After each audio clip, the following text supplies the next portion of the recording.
रात का समय था, गांव की गलियां सन्नाटे में डूबी हुई थी। चांद बादलों में छिप-छिप कर झांक रहा था और गांव के किनारे खड़ी पुरानी हवेली मानो अपने भीतर कोई राज छुपाई हुई है।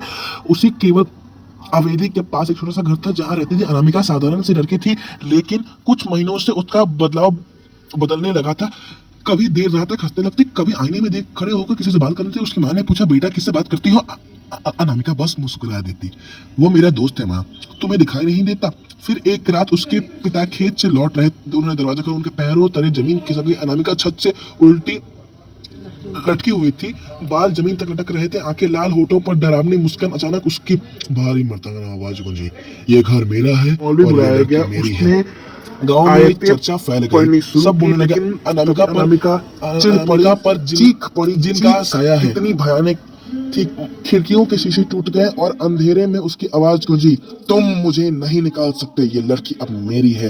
फिर एक रात सब उसे लेकर हवेली पहुंचे।